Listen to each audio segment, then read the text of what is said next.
All right, so are you ready to dive into a case that'll really make you think? Today, we're going to try to unpack this really mysterious death of Stephen Smith. I bet you probably haven't heard much about this case, at least not until recently, with everything else going on. Yeah, that's true. It didn't get a lot of attention for a while, and it's a sad story. Stephen Smith, he was only 19 years old when they found him dead on a deserted back road in Hampton County, South Carolina. This was back in 2015. And at first, they said it was a hit and run, but a lot of people have some serious doubts about that. Yeah, and a lot of that doubt, it seems like it has something to do with the Murdaugh family, right? That name's been in the news a lot lately. Mm-hmm. So, to help us sort through all of this, we've got two main sources we're going to be looking at. A 48 Hours episode that focused on Stephen's death, and then a postmortem podcast episode, and that one goes even deeper. Yeah, that post-mortem episode, it actually brings in some experts who weren't in the 48 Hours one. That's what makes it so interesting. They talked to retired Highway Patrol Lieutenant Thomas Moore. He was one of the first on the scene. And right away, he had his doubts about that whole hit and run thing. Okay, so right off the bat, something didn't sit right with him. What made him question that initial ruling? Well, one of the biggest things was the lack of evidence. I mean, you go to a hit and run, you expect to find some pieces of the car, right? Mm-hmm. Like debris or broken glass or parts, something. But there was nothing like that anywhere near where they found Stephen. So no sign of the car at all. But wait, hold on. If he was hit by a car, how is that possible? I mean, what kind of injuries did he even have? That's the other thing that doesn't add up. The injuries just weren't what you'd expect from a car hitting someone. I mean, we're talking about a young guy found dead 3 miles away from his own car. And his gas cap was open, still had his shoes on. It just didn't look like a typical hit and run at all. Whoa, that is strange. So we've got a suspicious death, right? And right away we see that this doesn't look like a straightforward hit and run. So if it wasn't a car, what else could have happened? Well, that's when the Murdaugh family name starts popping up.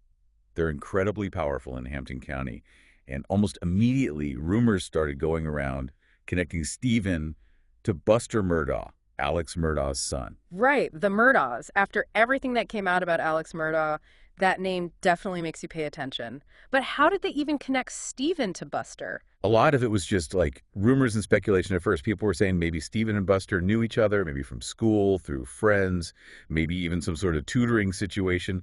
Some people even suggested there might have been a romantic connection. So lots of talk, but nothing really concrete. Did anyone actually come forward with any solid evidence? Not that we know of. It seemed like folks were really hesitant to talk about the Murdaughs, you know? And to be fair, Buster's always said he had nothing to do with it. But still, with everyone so quiet, it's no wonder this whole thing went cold for so long. Yeah, you've got this suspicious death, this powerful family in the background, and a whole community that's afraid to talk. It's a recipe for a cold case, that's for sure. It really is. But Stephen's mother, Sandy Smith, she never gave up.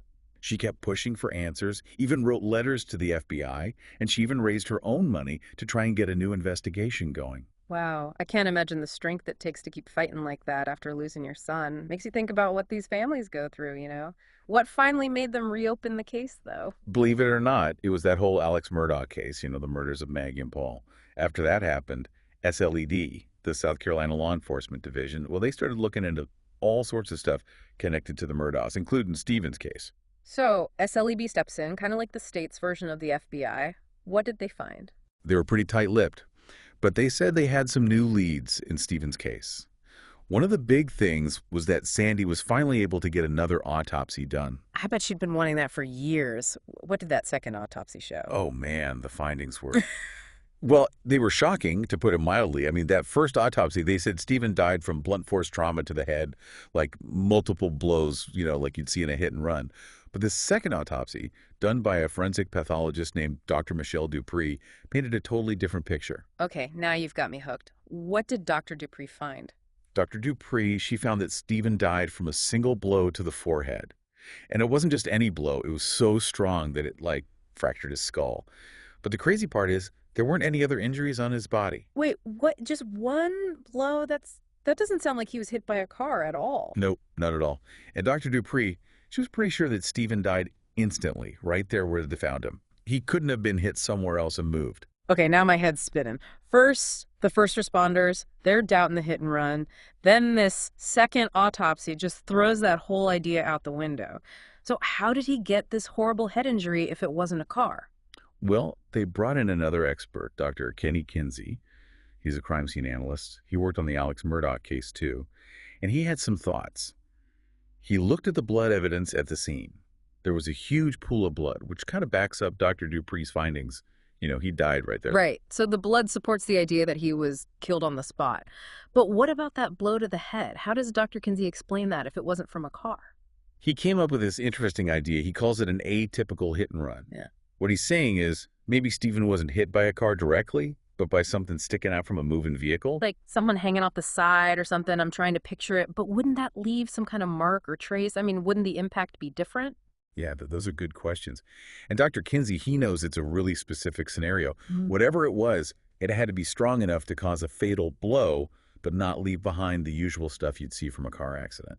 So it's possible, but it sounds really unusual. It feels like we're getting closer to figuring out how it happened, but the big question is still why. Why would someone do this to Stephen? Or was it truly just a freak accident, as crazy as that sounds? Yeah, that's the million-dollar question. We don't have those answers yet. But SLED, they've been looking into some pretty interesting things. Remember Stephen's phone? The one Sandy said had all those texts from the days before he died. Well, SLED has it now. Oh, right. Did they ever say what was on it? They haven't released any details, but they're definitely looking for clues there. Yeah. Who was Stephen talking to? Where was he going? And Sandy mentioned something else, too. She said Stephen was talking about a deep-sea fishing trip he was supposed to go on. A fishing trip. Hold on, where'd that come from? Who's he going with? I wonder if it has anything to do with his death. That kind of information, that could change everything. Yeah, it could. And while we don't know what's on the phone, we do know that SLED's taken all this very seriously. They've put together a grand jury, and they've started sending out subpoenas. Okay, for anyone who's not up on their legal terms, can you break that down? What does that actually mean? Sure. So a grand jury is basically a group of regular people, and they have to decide if there is enough evidence to officially charge someone with a crime.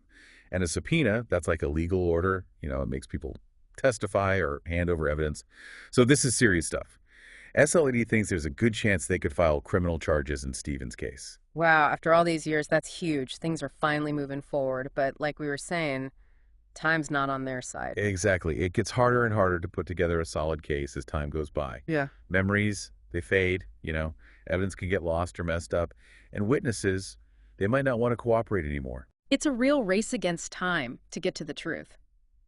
But maybe all this attention, with the Murdaughs and everything, maybe that could finally get someone to come forward. Someone who's been holding on to information for years. You're right, it could. Hampton County has been living under this cloud of fear and silence for so long.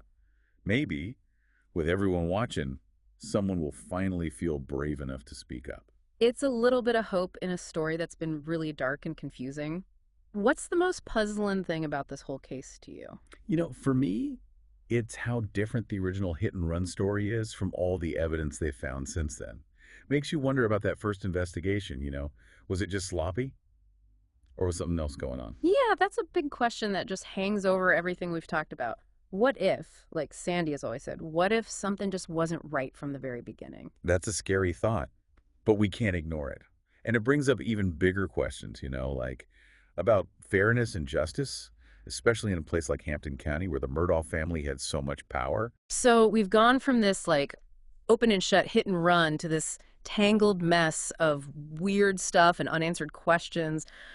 Where do we even go from here? It's crazy. Even after going through all of this, it feels like we're just scratching the surface of this whole thing, And before we even get to any answers, I keep thinking about Sandy Smith. It must be so hard for her living with all this mystery for so long. I know. It's hard to even imagine. I mean, losing a child is bad enough, but to have all these unanswered questions, to feel like nobody even tried to find out what really happened. Yeah, it's heartbreaking. And she could have just walked away, after that first investigation went nowhere. But she didn't. She kept fighting. She wanted the truth. Where do you think she found that strength? I think it's that, a mother's love. She never stopped believing her son deserved justice, that people needed to know what really happened to him. It's amazing, really, how strong she is. She is an inspiration, that's for sure.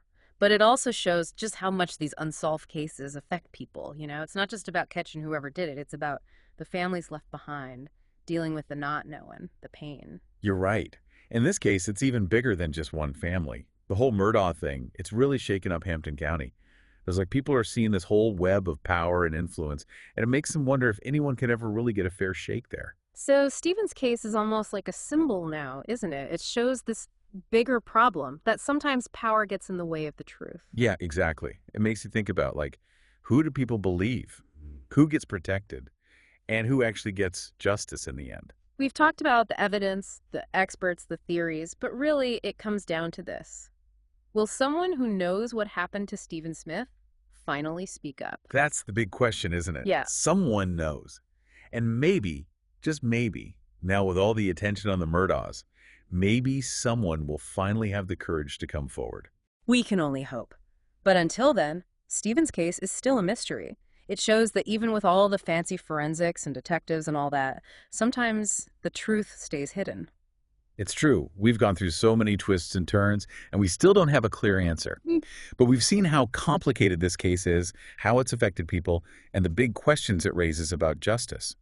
It's one of those stories that sticks with you, you know? It reminds you that finding the truth can be a really long and tough journey. But like Sandy Smith has shown us, it's a journey worth taking, no matter how hard it is.